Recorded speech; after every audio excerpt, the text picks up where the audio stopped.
Hey, good morning, good afternoon, good evening. Scott Luton and Greg White here with you on Supply Chain Now. Welcome to today's live stream. Greg, how you doing? And it is evening here in Zurich. So on the road, I'm doing well.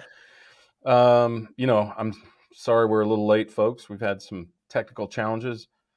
It's cutting into your lunchtime. It's cutting into my dinner time. So let's get going. All right. Hey, we got a great, but right before lunch, right before dinner, we got a great show Yeah, lined up here today. Greg, no navigating question. the navigating the current business landscape can be confusing, frankly, downright exhausting. And as a potential recession looms over the global economy, controlling costs and freeing up working capital, that's good news because it's paramount in boosting supply chain resiliency. We're going to talk about that, proven practices, proven ways you can do just that. Greg, should be a great show, huh? Yeah, for sure. I'm really looking forward to it. We've got Well, some trained professionals. So, that's right. So stay tuned as Dan Reeve and Alun Rafique will be joining us momentarily. And folks, we got a bunch of folks already in the chat from Venkat. Great to have you back. Brent, Prince, Kirsty, Josh, Jonathan, and then some. Jonathan from New Jersey.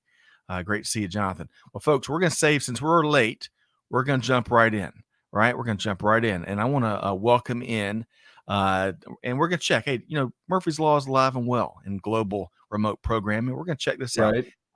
We're going to welcome in Dan Reeve, Vice President Sales with Esker, and Alun Rafique, CEO and co-founder with Market Dojo. All right, Alun, how you doing? Yeah, I'm very well, thank you. Good to One, see you. great to see you as well. And let's see if we can hear Dan. Dan, how you doing? We still are working on that connection with you, Dan. But hey, stay tuned. Our team behind the scenes will be working with you to bring you in just a moment. So that we'll pop Dan out. And Alun, we're going to start with you here today. So great to You see get to you. fly Really. solo today, Alan.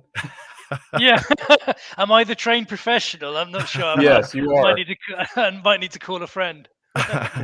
Well, hey, we've got that option. We got you. We got clues, we got phone a friend, we got whatever. I want to be a supply chain millionaire. We got all those tips and tricks. But There you Alun, go. before we get, and we're going to work fast and furiously to get Dan back with us. But Alun, I want to With start the with speed of 1,000 gazelles, Scott. that's right, not 1 second slower. So Alun, I want to start with this with you and Greg here. So a few days ago, as y'all might know, Manchester City won the 2022-2023 Premier League, which makes their manager, I might get this wrong, I'm gonna try it, Pep Guardiola, I think. It makes him number 2 all-time in titles won behind Sir Alex Ferguson. So with that as a backdrop, before we jump into our content here today, what is one of your favorite soccer or football players or moments of all time, Alun? Well, you found a British guy who's. I mean, I like football. I'm not a huge watcher of the game. I support Newcastle because that's what one of my dad supported. But my favourite moments, easy. It was I was working in Brussels for the European Commission a long time ago, doing some modelling of pollution for the European aircraft fleet, and I was in this bar in Brussels, and it was the 1998-99 Champions League final, Okay. Yeah. Manchester United, Bayern Munich, and I think they were Bayern Munich went up 1-0, I think in the first half, and it was on the 90 minutes. And I remember saying there were lots of German, French, Italians watching that, saying, "Look, it's not over till it's over." And not only did Manchester United score an equaliser, and then everyone was kind of like, "Oh, it's going to be extra time," and then they came in with another goal, just both in extra time, and it was not in extra time, in the injury time to win the Yeah. game, and it was utterly fantastic game. Um, Man, and the celebrations ensued, Alun, I'm sure, right? the next day, I remember a couple of German friends wouldn't turn up for work because they were so gutted by the way that they'd lost in the injury time. Both goals. It Uh, was utterly fantastic. well, Um, hey, Greg, I'm coming to you next here. Josh probably shares what both of y'all, and certainly Dan. I don't want to talk about this, Scott, says Josh from Seattle. But Jonathan says Pep is a tactical genius. That's high praise, high praise. Greg, so Alan's memory is going to be tough to beat. but one of your favorite players' memories of all time. Well, my favorite memory of all time is probably the most famous play of all time. And I'm going to stay away from Arsenal and Tottenham because I want it to remain friendly with Josh while we're here. Yeah.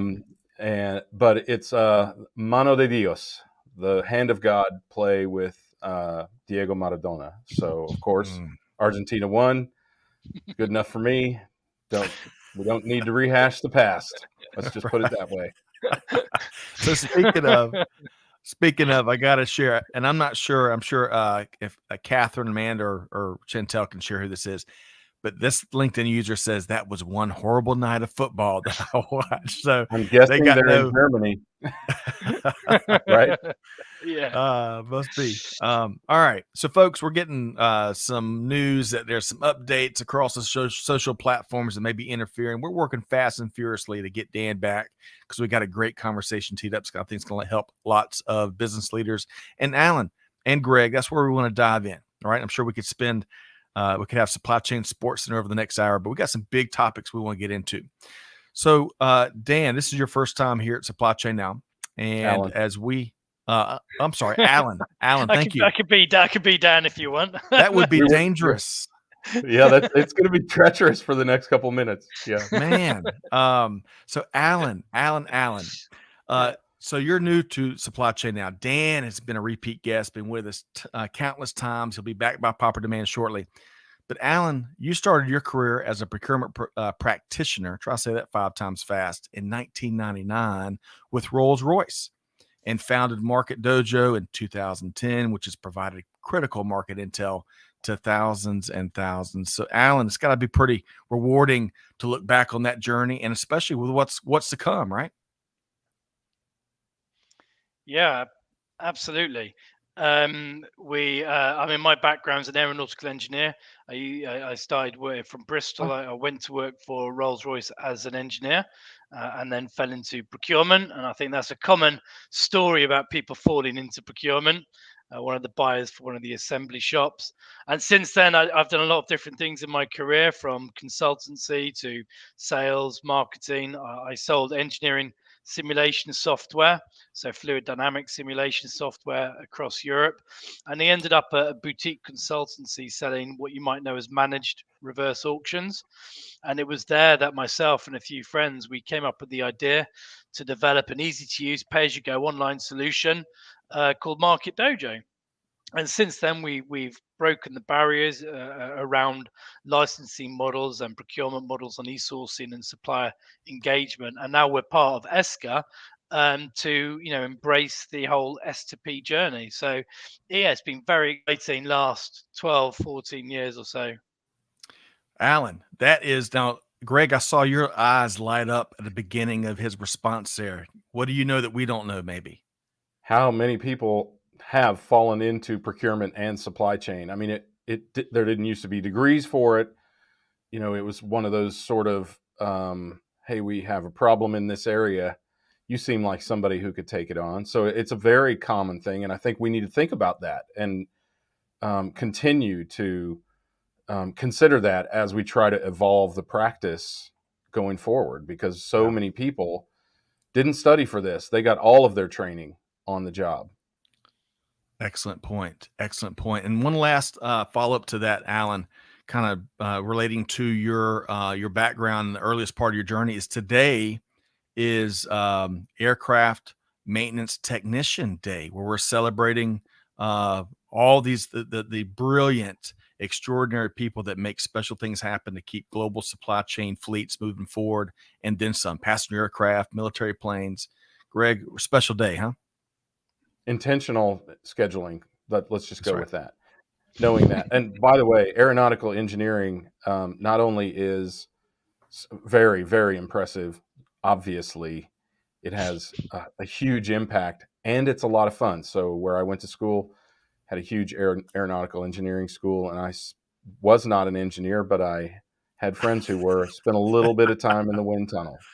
I love trying it. to, make sure that cars were aerodynamic and model, aircraft models, new designs, maybe the occasional beer hat at what speed it would blow off your head, things like that. Well, we're gonna have to have more to come at 11. I bet there's some great book writing adventures, Greg. We'll have to dive more into.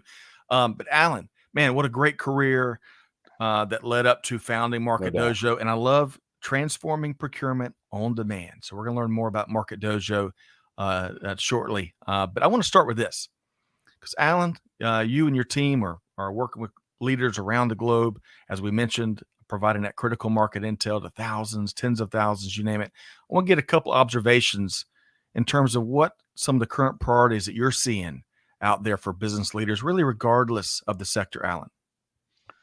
Yeah, I mean that's a really interesting question. I've been thinking about that, and do you know what? I think it's really around the drivers for change have gone up a notch. So I was in my garage the other day, and I'm making a coffee table. And to make the coffee table, I need to make a workbench, and to make the workbench, I need to cut some wood. And generally, I'd get a saw out and I'd cut some wood, but with so much timber to cut, I got myself one of those miter saws. I don't know if you know the ones with kind of like come down and chop, Right? quick, efficient. Wow, why didn't I get this beforehand? And it was a driver for change that had always been there, and I kind of instigated based on what was going on. And I think after Brexit, COVID, glooming recession, financial, ESG kind of things, it's really stepped up the driver for change for procurement in a lot of ways to start looking at better training, better processes, better technology. So I think to summarize up, it's that impetus for change has just gone up a notch to drive that forward. I think that would be the main thing that I'm seeing there. I mean, there's a lot of things going on, but Right. That's such a great one, because a lot of folks, a lot of leaders, a lot of organizations, Greg, they don't have time to stop what they're doing to embrace that better way. There's a meme out there that Alan's response brings to my mind. But Greg, what'd you hear Alan saying? What are you seeing as priorities out there across global leadership? Yeah, well, I mean, we've had a few other things happen. One, as an outgrowth of COVID, was people now know what the hell procurement and supply chain is, right? So there's as much as we've wanted to be brought into the spotlight and have equal footing in the executive suite, we got it. And now there's nowhere to hide because everybody understands how these things work and the impact that they have on supply chain and ultimately the availability of goods that they want, whether they're a consumer or whether they are an airline or whatever. They get it now. So that awareness is incredible. And maybe, this little thing that has been, I think, a global issue, but certainly an issue in the UK and the US, this little thing called inflation has accelerated the imperative to start to take on technology and do something about this, to be able to source better or more broadly, and to be able to pull goods through your procurement process, and et cetera, et cetera, et cetera. Have better relationships with your vendors. All of that sort of thing is really, really important now. Yeah, excellent point. And they certainly adds up to more and more overwhelming impetus for change, is going back to what Alan shared there. No doubt. All right, we're still working on getting Dan Reeve back with us. Y'all stay tuned. But Alan, we don't keep driving here. I want to get when we think about one area in particular to drill a little bit more on source to pay, S to P, the source to pay landscape. Identify a couple trends that are taking place there that maybe more folks should know about, Alan? Yeah, I mean, I've been in this game a few years now, and what we've really seen is people haven't really been receiving the benefits that they want from the larger ERP systems or the larger S2P systems. And what we find is that the S side of S2P tends to get a bit forgotten about. And where we're very fortunate to be part of Esker. We're very similar now in terms of mindset and in terms of methodology, and we're really working collaboratively to focus on the procurement side of S2P. So I think what's what's really important and what we're seeing on the S2P side is that focus on amalgamating S2P from a procurement and finance perspective and digitizing the kind of pathways between them. So, so procurement and finance together can tackle supply chain resilience, tackle the cost pressures that we're seeing from inflation, and really turning the procurement from a reactive function to more of a strategic role within the company. I think companies have been quite disenchanted with investing in larger systems, and the procurement side of it, the S side of it, hasn't been up to scratch. So I think that focus on the S, on the S to P side, from the procurement perspective, is really important. So let's, Greg, I think that squares with a lot of what we've been seeing. I'm gonna try to say these really 7-syllable words that Alan just dropped on us there. Amalgamation. Did I say that right, Greg? Came Good, close. very good. A little slow, And- but very good. Gotta slow down to go faster, right? Digitization, the function becoming more strategic. We heard that amongst other things. Greg, respond to what Alan just shared there. Well, I think that the awakening that Alan talked about, that regardless of what anyone tells you, your ERP cannot do it all, right? That there are certain tasks that I think we've all recognized in aspects of the business that deserve to go deeper than a generalist transaction system like an ERP can really afford to do, and that's why they bolt on to so many of these other S2P type solutions and other solutions. Warehouse management is a great example. Demand forecasting, planning, allocation, replenishment, all of these things are they're way too deep, way too scientific, way too much combinatorial analytics. There's another long word for you to try later, Scott. For a generalist technology to go deep in these areas, and there is a tremendous amount of opportunity to bolt some of these solutions on top of your ERP, really go deep into the intricacies of a very complex process, and get an incredible additional value out of these specialist solutions, like what Alan's talking about. Well said, Greg. And we're going to dive more into the how and a lot of what you just finished there in just a second. Alan will give you anything you want to respond to there that Greg dropped. And go ahead. Yeah, I think it's a really interesting conversation, and I have many conversations about the trends, and I think it's all about change. Coming back down to change management, and what we're seeing now, I think, is a more of a driver from procurement to enforce the proper processes and technology. And what I mean by that is, when organizations, companies start, they always have a salesperson, they always have a finance person. They never start with a procurement person. So you don't get a procurement person until you're 10 million, 100 million. And it's always change in procurement about, grabbing the localized procurement, centralizing it. And that applies to the systems as well. So you always have a CRM system when you start. You always have a finance system when you start. Do they use the word mandating? No, not really. But they need to. You need to use it. But in procurement, we've traditionally been very happy to say, well, let's use emails and spreadsheets, and we've got a sourcing system, and you can use it if you want to. But I think now companies are realizing, to get the competitive edge, they need to drive an adoption of these kind of professional systems, so you can react in times of crises. And as you say, procurement is now at the forefront. They can't hide their heads over the parapet, and you need to drive that change, and it's always about that. And so I think what we're seeing in the S2P, one of the other kind of sides, is that more of you've got adoption on the finance side, but you see more of adoption from the procurement side of these systems, especially if they integrate with the finance systems on an S2P level. So, where I want to go next, Alan and Greg, now that we've really set the table a good bit, remember the good old Venn diagram? Who would have thunk that what we learned there with the Venn diagram in 4th grade would serve us well the rest of our lives? But, and this may be too simplistic, but between the trends that you are talking about, the challenges, that's the backdrop, right? And then the opportunities in the middle, that's the core that businesses are working their way through. Some really well, and some very poorly. So, Alun, my next question is to you at that level, at kind of that higher level. How are business leaders navigating that center part of the Venn diagram, given everything that we're fighting through? Yeah, I mean, I think it comes down to something we touched on earlier. We need to find the right people, the right training. Or you've got the right people, we just need the right training.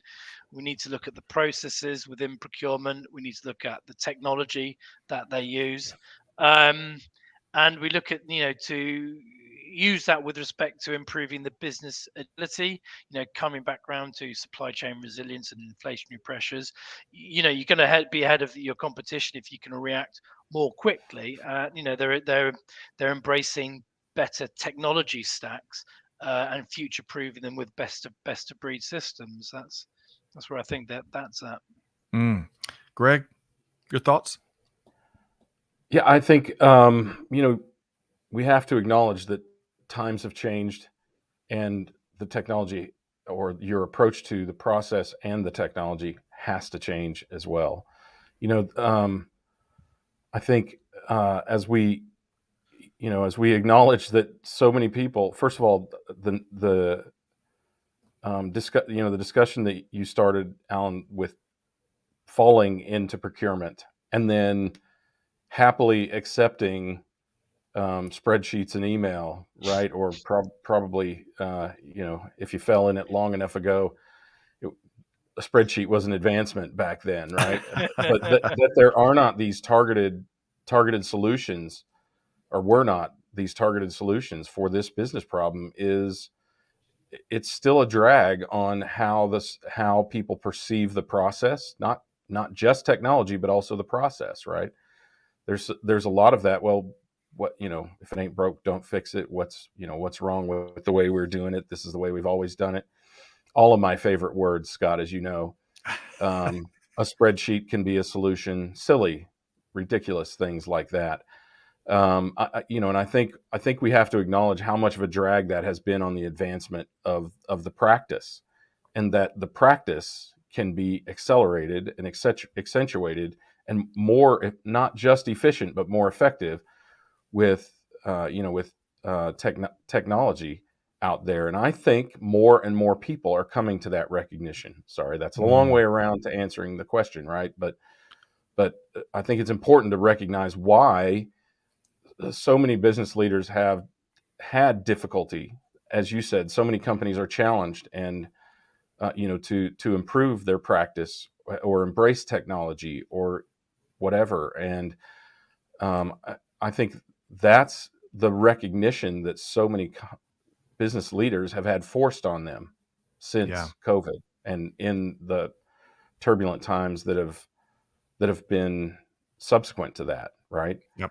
The COVID effect lasted a long time, and then we went right into a highly inflationary time frame, which governments denied and central banks denied, which just exacerbated the problem.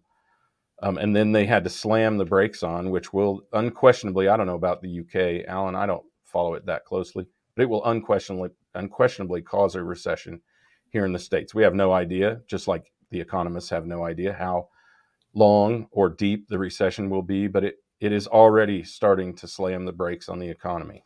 So, we have to acknowledge that we're going from one crisis to the next to yet another.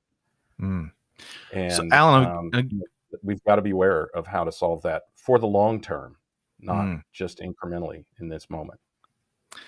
Alun, your quick response, and in particular, I think part of an element that y'all both maybe have been speaking to, and what's a gigantic push on that impetus for change, is to making things easier for your team to succeed and do things better and focus their time on more valued work. And I imagine that's going to make up some of the practical examples we're going to dive into here in just a second. But Alun, at a high level, your response to Greg's thoughts, and then we're going to get into some practical examples here in just a second.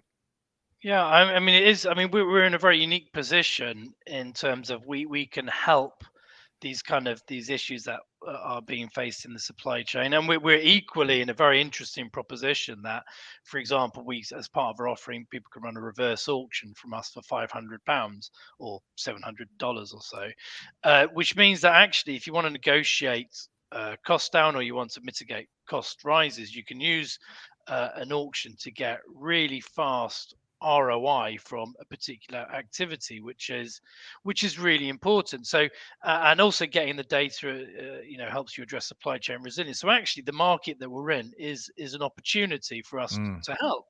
I mean, I did have a kind of a further question back for Greg, actually, in terms of Yeah.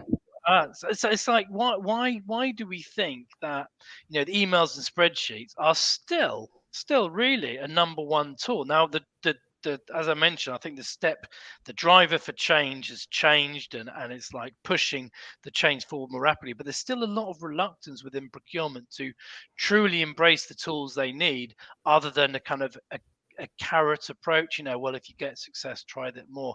We're still not seeing as much impetus for that change as the industry seems to need.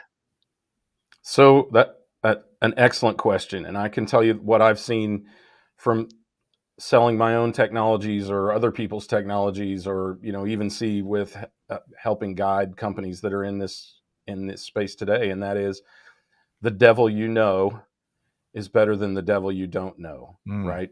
Nobody sees, I shouldn't say that. The reticent don't see that the way that they're doing things is going to destroy the company. And in the absence of destroying the company, it's very hard to break the inertia and overcome what you perceive as potential catastrophe to move on to another method, process, technology, group of people, whatever, right? I think that's what holds us back and has always held people back when it comes to technology adoption. And this is no different in this case, because it's like a frog, right, in a pot of water, right? You don't realize that it's killing you until you're dead. So the slow sort of burn is is is where a lot of companies are. But I think that we've reached. I mean, and the reason.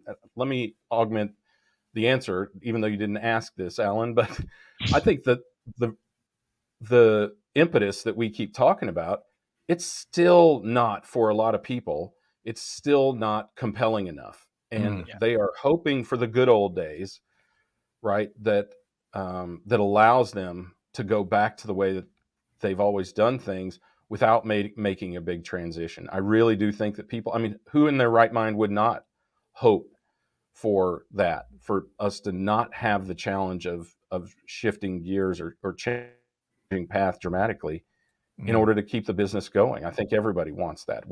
Humans are programmed for that. Right. Right. Um, So, for the sake of time, I need to move us forward because I want to get into one of my favorite parts, I think, of this conversation. We're going to learn more about Market Dojo in a few minutes here. We're going to get some great resources. But, Alan, practical examples, I think, really help folks see the mm, light. And they speak to some of the folks that Greg's speaking to where maybe they haven't reached that tipping point, right? They haven't, it's not become compelling enough for them. So, Alan, really want to pick your brain here. So in this current environment we're all speaking to, and for a multitude of reasons, a multitude of levels, give us some practical examples of how that S source and source to pay can help you tackle rising inflation that Greg, the temporary economist, was talking to, and reinforcing your ability to go out there and grab supply chain resilience and put it in a headlock and help your organization. Yeah, I mean it's a fantastic tool to help people. To give you an example, I remember when slightly different start a different springboard moment is I remember selling to a company, and they told me a story about them running to the IT department to tell them to not delete someone's inbox who was in procurement, who was left, because they had 30 years worth of purchasing data in it. And it was like, wow, it's if that data sat in someone's inbox and not doing anything, And I think that's where, I'd start off on the answer. You start off very simply with the data. The first thing that e-sourcing gives you is helping to manage the data. And we all want to talk about AI, and we all talk about the next big thing, but if you're not doing the basics, you can't do much. And so what we saw during COVID, for example, is a lot of people wanting to manage their data to be able to react to the oncoming kind of issues that were happening around supply chain resilience and now inflation. So we found our customers who are using e-sourcing, first of all, data. And the next thing it gave them is, by using e-sourcing applications, is the fantastic thing about e-sourcing is the ability to scale at very little extra kind of cost in terms of your time. Emails and spreadsheets, if you send out to 3 suppliers, it's easy. To send out to 10 suppliers, nightmare. And so by sending, from everyone asks different questions, different formats, it's crazy. And so when you use an e-sourcing tool, we've had people run tenders on our tool with 500 suppliers. Okay, you don't need 500 suppliers necessarily, but by doing that, you not only get a market price or a better price, but you also get more information. So when you come, if something happens later on and you need to change your strategy, nearshoring, offshore, shoring, make versus buy, you have the information back to the data to be able to react more quickly, which we saw a lot of during kind of COVID, etc. And in these inflationary times, the ability to source more effectively was key to react faster than the competition. I mean, we've had tenders run on our tool, but I mean, pre the inflationary side, where an OEM manufacturer spent £500, actually ran an auction and saved $50 million, saved $50 million. But then again, we've got large multi-enterprise customers who have hundreds of users who want to make sure that they're embedding the right processes across all their users, so they have visibility about what they're spending, so they can have better relationships with their suppliers, and encourage better supply chain resilience through the transparency and through the openness that sourcing can give you. Yep. Hey, Alan, can I interject for just a second? Please do. I could talk for hours on it. Well, no, this is golden. I mean, I've just captured a 4-point list. I want to get Greg to respond, and then we're going to go back to the well and get more goodness from the one and only Alun Rafique. So, Greg, if I was and I think I kept up, but I may have missed a couple things. What else is new, right? Starting with the data, better management of data, better able to scale successfully, react more effectively. I know we're pushing things proactively, but still things happen. We still have surprises in the industry, and we got to react accordingly. Spend visibility. And I heard a $50 million savings number from Alan. That certainly got my attention. But Greg, react to some of those things that Alan just shared there. Well, in 30 years of emails, first of all, it's hard to imagine that we've been using email for 30 years, but we have, haven't we? Lord, we're old. But I think that the data is the key thing. That is, part of the challenge. One of the other challenges that we really haven't talked about since COVID, and it was already impacting the workforce even prior to COVID, and that is baby boomers retiring, right? They're leaving the workforce at 10,000 a day in 2021, an additional 3.1 million above what we expected to leave the workforce, left the workforce, presumably forever. We'll see if any of them come back after the recession hits. But presumably forever, right? And the data went with them. Why? Largely because it was tribal knowledge. A lot of the processes that were undertaken in those days had evolved from paper into spreadsheets, and then into this amazing thing called email. Right. So it was tribal knowledge, and that data is incredibly valuable and needs to be captured. And the way to capture it is to get hold of technology that can impart all the knowledge, wherein you can impart all the knowledge that's kept in the heads of those who are now exiting the workforce, and teach the technology, or give the technology the data to be able to do the job as well, or even better, and probably more consistently with all that knowledge imparted. To me, that is the most important thing, and one of the most important catalysts, or should be one of the most important catalysts for taking on a technology initiative right now, because the subsequent generations, I mean, Gen X, we have survived a period where there were no computers and there wasn't this big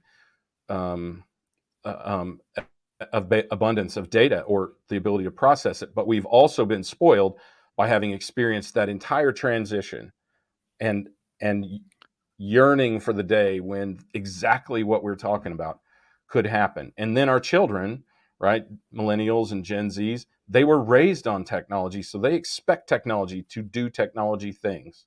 Right. And it takes data to do that. So we have to enable the enterprise for the next generation, the current generation, of course, mostly Gen X, but the next generation that expects technology to do technology things and for humans to do human things. And we better do it quick, because That's right. as Alun pointed out, a lot of that expertise is leaving the workforce. Our hair's on fire, and if it's not, it should be on fire. Hey, really quick, Greg and Alun, back by popular demand. I think we're ready to go. Let's bring Dan Reeve with Esker back into the conversation. Hey, gents, how are you? Dan, great to see you. How you doing? Well, Greg's there talking about different generations and their ability with technology. I've just been walking around my house today trying to find a pigeon. I'm trying to send messages into your conversation. I can't find the pigeon. I mean, Oh gosh. Well, hey, it's great to have you back. But you made it. You made it. That's right. You overcame upward and onward. Right. Hey, really quick, we're going to put you right to work. Right. You jumped in. We're going to put you right to work. We were just getting some great practical examples when it comes to how the S in source to pay can help business leaders tackle inflation and many other challenges and reinforce that sought after supply chain resilience in a real practical, meaningful way. And we got a list of things from Alun. And I bet if we kept Alun for a couple more hours, we would have an encyclopedia of proven ways. But Dan, what else would you add in terms of those practical examples? Well, one of the things I've been asking is as a result of Esker and Market Dojo teaming up, I've been out on the road a lot recently, visiting CFOs and CIOs and finance leaders. Many of them are using Esker for either accounts receivable or payables. And so what I find is that I say to them, hey, look, we're hearing a lot of folks are trying to improve visibility on spend, control costs. How about you folks? And to be honest, I find most folks say, we have something, it's limited, we'll take a look, because anything that can help us, improve visibility or save some money is really important. But there's a but. I think many CFOs, as much as they're very driven for technology adoption and change, they're also equally petrified. And I think I can use that. There's many projects that have failed, or one of the big things is, are the users going to adopt your technology? Because what I'm seeing is finance leaders saying, okay, people want to work from home. I've got to make it really easy so they can do so. I've got to still manage and track their performance. I've got less people than I did. Maybe I put in the technology in the last 3 years and now everybody's left. I'm hearing that. And so I think what I'm hearing is, back to your sourcing question, folks want technology and sourcing tools that are really easy to use fundamentally. And I'm going out in the market and hearing folks say, we've got some things, they do some capabilities, but you know what? It's not that easy to use. Maybe we even spent some big money on a big application. There's a couple of £1,000 grillers out there, but people aren't using it. So, the reality is, simple things, you've got to make sure people can use the tool and will use it, and that we'll actually go out and do some sourcing events versus just go and buy from folks they used to. So it's interesting, that dynamic user experience and simplicity seems to be key. Right. If you could give people Michael Jordan's sweet free throw shot, turnaround J, you name it. But if they didn't adopt it and use it, they'd play basketball just like me, which is very poorly. So adoption is critical. All right, I'm going to just bring in a couple quick comments. I know we couldn't get to all of them. They got a ton here. Matthew says, I heard the phrase building a plane while we're flying it more times at Apple than was necessary. Hey, I'm with you, Matthew. Think about that. Think about that at a company like Apple. saying things like that, That's a right? great point, Greg. Literally That's- the most valuable company in the entire world, right? That's an Largest excellent market point. cap. So, I mean, it can happen to anybody, right? So true. Kara says, listen to the relevant data and have it tell you the story of actionable insights. I love that. It's a little poetic. And then I want to go back to Jose. Great to see you, Jose. The lack of adoption of new tech is not only from the consumer side, but also from tech companies that are not able to connect and sell in. And I would add lock in their value. Excellent point there, Jose. Okay. For the sake of time, and Dan, great to have you back. Great to have you back, Alan. I want to make sure we unpack all the cool things that Market Dojo is up to, and it's really exciting to see what Esker and Market Dojo, how y'all have combined forces to do more and help more organizations and to keep moving the bar upward, maybe. But in a nutshell, Alan, tell us what Market Dojo does. Yeah, I mean, we excuse me. So yeah, we believe in a better way to help companies manage their data, mitigate their risk, and minimize their costs, and we do it through very carefully designed, user-friendly software focused on e-sourcing and supplier engagement. And I've got to be honest with you, when I tell people the story about how we now work with Esker, that they're impressed. We're such a great fit, both culturally and from a technological standpoint. The ability to grow the S2P solution, and I mean this really honestly, it's been an utterly brilliant experience with Esker. I can't thank them enough for the support and the direction that we're going on. And in terms of, we feel that there's a change is taking place. There's certainly a new role for procurement. There's a new breed of procurement professional, and it's evolving procurement from a reactive back office function to a strategic enterprise resource. It's truly an exciting time for procurement. Alan, completely agree with you. And we've been banging that drum for years here at Supply Chain Now, Greg. Dan, we'll get you to weigh in. He touched on just the great fitability. I think I just made up a word between Esker and Marcus. Didn't mean to make you lose your water there, Alan. Your own 5-syllable word, Scott. That's good. Right. That's right. Hey, nobody plays Scrabble with him because he's going to cheat. Yeah. Correct. Oh, only with help from my friends. But Dan, speak to that match between the two organizations, and man, where the future is going to take the art of the possible.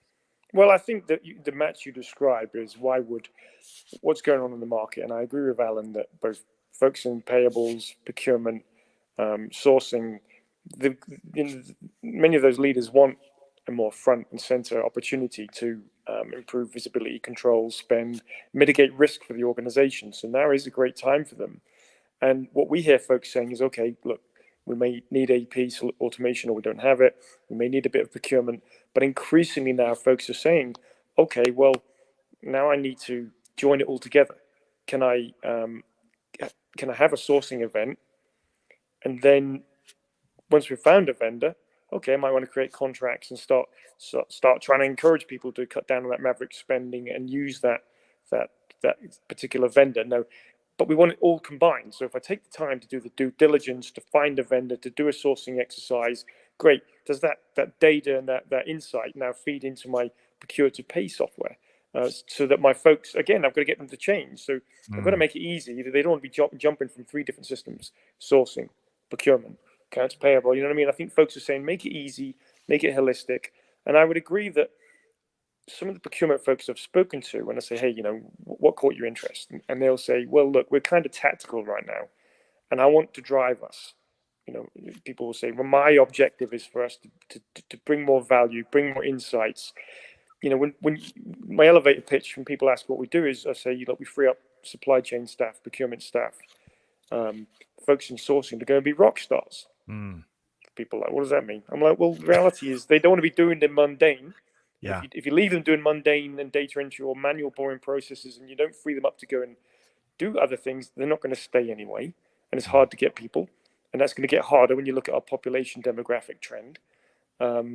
So it is about finding technology that sort of spans across those 3 areas and makes it easy. what Alan hasn't said is Alan's got a secret sauce where if I'm going to age myself now. You go back 25 or 30 years, and I used to mail a CD to the potential customer, and the procurement or the IT group would get it and say, "Oh, great, yeah, we're going to load that and play with it and see how it works." That was 30 years ago. Maybe we're not. And your hope was that people would take the time to install it and try it. And it was really easy. That was the easy button. What Alan's identified, I believe, is with his technology is folks go in and play with it and try it, and like, oh, hang on a minute, I can do a sourcing event myself, and I have. Oh, this was like, shadow IT on steroids. This stuff, it works, it's easy, and I've saved some money. Oh, well, right, great. So that's some of the trends I'm seeing, and that's why it made sense to work with Alan. And I was gonna accuse Alan of the ability to talk a hind leg off a donkey. I've just done that myself. No, and what we heard here today: spend $750 on a reverse auction and save 50 million. I mean, we're talking big mountains that are being moved. Greg, I'll get your take here before we unpack a couple of resources for folks. Karai says fitability and strategery. Walk into a bar and meet Scott. Thanks, Karai. Yeah, we try here. We try. All right. So, Greg, talk to. Expound just a second on what we're hearing here and where they're headed, and then I'm gonna share some resources for folks. Well, we've been talking about a couple of things. One, I think I would argue this till the day I die, and that is that technology is a necessity, and that the more that you automate the processes, and this generational shift has accelerated the need for that, aside from all of the other crises that we've talked about, on the show today. But you need a technology, and you need a technology that, Scott, as you have so much empathy for people in the workplace, that makes it easy for people, and moreover meets their expectation. And the expectation of people in the workplace is that technology does technology things, and people do people things, right? We're really good at crisis management and at critical thinking, but frankly terrible at repeated processes, whether they are mundane or not, right? Because we don't always consider all the data, and sometimes we insert emotion or bias into the process, and you can completely eliminate that. You can streamline the process by using a technology to do that for you, and then let we people handle crises and personal relationships and evaluating the best vendors from something other than a data-driven perspective. And then evaluating the ongoing relationship outside of the data-driven, that's hard to say, data-driven aspect of the relationship. Well said, despite how challenging. All right, so let's do this. For the sake of time, folks, we promised you resources, and thanks to Dan and Alan, their teams, we've got them. And there's a lot more. We're going to give you two. Y'all check out. We're going to make sure y'all know how to connect with Alan and Dan in just a second. But first off, we're going to be dropping in the chat and in the show notes the integrated source to pay suite at Esker. So y'all check out that link. And then secondly, check out more information on the sourcing management automation tool there at Esker, which will enable you to optimize, I love this, how you engage, select, and negotiate with suppliers. Alan, before, and those links are getting dropped right there, and make it, you're one click away from checking those out. Alan, speak to maybe one of those resources, or if not, let's make sure folks know how to connect with you and the Market Dojo team. Yeah, I mean, just on LinkedIn's great. You can message me on LinkedIn. I can pass things on to the team. We got such a fantastic time at the moment with Esker and the S2P. All the resources there are great. We'd love to help anyone out there thinking about embracing sourcing S2P. Please connect. I'll do what I can to help. Well, and you don't do yourself justice, Alan, as Greg and our team has seen, and Dan as well, and all the pre-show conversations. You are a walking breath of fresh air for how things are being done across global supply chain. And there's a ton of passion there, and you're just down to earth and welcome folks to come meet you and talk shop. And we need more of that. That's the kind of leadership that speaks to me, and I bet a lot of other folks. So I really appreciate what you're doing. Dan, I'll tell you, you get to work with Alan and his team regularly. Big things current state, big things ahead. We dropped a couple of those resources. If you would just anything you want to touch on those two resources, and let's make sure folks know how to connect Dan with you and the Esker team. Well, one, I think Alan's going to go and tell his wife tonight that he's a walking breath of fresh air because Scott said so. And we're going to see it. We're going to see what happens there. You know, see if his wife agrees or does not. Don't bring her We'll on. have her on the show next. Yeah. And here is my wife. Okay, joking aside, naturally you can connect with me, daniel.reeve@esker.com, or you can find me on the LinkedIn under Esker, so Daniel Reeve, VP of Sales for North America. Now, you were talking about cricket a minute ago. Yeah. And again, I wasn't great at that, and I was forced to play it. A bit like softball. No, here's where I'm going. If folks are anywhere, happen to be in procurement, supply chain, elite folks happen to be in Boston, I've got an event I'm running with the Red Sox on August 9th. Okay. Here comes my shameless plug. So I do have an event going on August 9th. I realize Boston's a big city. There might be people who live up there. If anybody's interested, give me a shout, because they're in the financial transformation with Esker for procure to pay. And then, I'm not going to swear, but Liverpool, who's not my chosen soccer team, right, because they beat my team regularly, Liverpool are in process of using Alan's sourcing application. So even Premier League teams, Liverpool and Chelsea, I can't believe I just said those two teams. Sorry. Both those we teams. We know where you're from, Bryce. I'm from Norwich, and I get destroyed anytime I play those two teams. Anyway, where I'm going with this is I'm going to be in Boston August 9th, and if anybody's there and interested in the conversation, or even interested in the conversation an hour before the game, we're going to have a little event. Boston will talk about what they're doing, sourcing, procurement, digital transformation. Then we'll go watch a bit of batting practice and watch the game. People could read, if people are interested in that, then just drop me a note on LinkedIn. We'll have a chat. We're coming. Greg, you and I, we're going to send a link of course. to Dan and join him in Boston. Hey, let's make it easy, folks. Dan dropped his email there, but we also want to drop his LinkedIn, because I bet he welcomes if you want to connect with him and then check out that Boston event and or just compare, talk notes or talk shop via comparing notes and whatnot. Dan's great, one of our most popular repeat guests here at Supply Chain Now. I'll add one point. Can I add one Dan. more point? Here's what I see going on in the market. And I've been nagging my sales reps to get on the road because I've been on the road last 3 to 5 weeks. I don't know if I had an itch that I needed to scratch, but I've been on the road visiting lots of customers. I find most folks are going to change ERP even now over in the next 2, 3, 4, 5 years. Okay. Well, most folks, so when they think about their sourcing, their procurement, their payables, their manufacturing, what I find is most companies are going through this exercise where they're thinking about change to ERP. And what that means is all the tools they use for sourcing, procurement, receivables, processing orders, inventory management, it's all up for grabs. Everybody's going to take.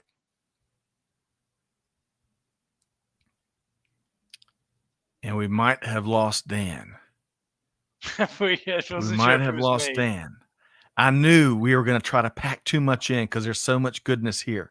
So, Greg, this is what I want to do. Before we wrap the show, we've come a long way in an hour between Alan and you and Dan and a lot more. Greg, give us the one key takeaway that folks have to leave this conversation with front and center. Yeah, I meant to comment on soccer on Dan's behalf at the beginning. So when we were talking about Manchester City winning the Premier League, his words were disgusting, and I agree. And on the other front, the whole notion of changing out your ERP, which we established early in the show, doesn't go deep enough into certainly not into source to pay, but into a ton of different areas, and undergoing a 10, 20, 100, $400 million project when you can use an ERP for what it is effectively built for, which is finance, predominantly finance and transactions, and layer on these point solutions, these targeted niche, whatever you want to call them, but very, very deep solutions that really solve a problem simply. And as both Alan and Dan have talked about, with a single solution rather than jumping from screen to screen and that sort of thing. That is exactly what this generational change is going to demand. So don't. I hope that's where you were going, Dan. But don't feel compelled to change out your ERP. Just layer new technologies on top of it and kernelize it, right? Use the ERP for what it's great at. Internationalizing your company and your finance processes and that sort of thing. But put technologies on top of it that focus on these problems that they will never get to a solution for. And focus your efforts and eliminate a lot of that risk of the devil you don't know by not having a huge implementation. Just expand on your capabilities without a huge technological disruption in your company. Is kernelization a word? I bet that one is. We're making up. It is That's the theme of the hour. Right. That's right. It is now. But what a great chat. Always really appreciate when Dan Reeve with Esker joins us and brings friends. I want to thank everybody here. Dan Reeve, Vice President, Sales for North America with Esker. Dan, thanks so much for carving some time out here. Well, thank you for putting up and waiting for me. And for those who we started a little late, that was my fault. I apologize. No big deal. Short time, big impact. I appreciate it. To be honest, Alan was bringing the real value today. He was. He brought it today, didn't he? Yeah. Man, we're keeping it real today. And August 9th in Boston, y'all reach out and make sure if you want to join up for a Red Sox game and meet great people, reach out to Dan. And Alan, your ears have been burning. You did bring it today. Alun Rafique, CEO and co-founder of Market Dojo. Thank you so much, Alan. We had a blast with you here today. Yeah, absolute pleasure. You're gonna make me blush. So, well, we hope to have you back. We really appreciate what you do and how you approach it. And Greg, always a pleasure to knock out these conversations with you. Safe travels where you are. Likewise, thank you, and you bet. Welcome aboard, Alan, and great to see you again, Dan. As always. Yeah, and you. Thank you. Yeah. And to all the folks that showed up in the comment, hey, apologize. We were a little bit late. We always try to be on time and full, Oda, right? But hey, really appreciate all the comments. Y'all keep them coming. We're back live again tomorrow.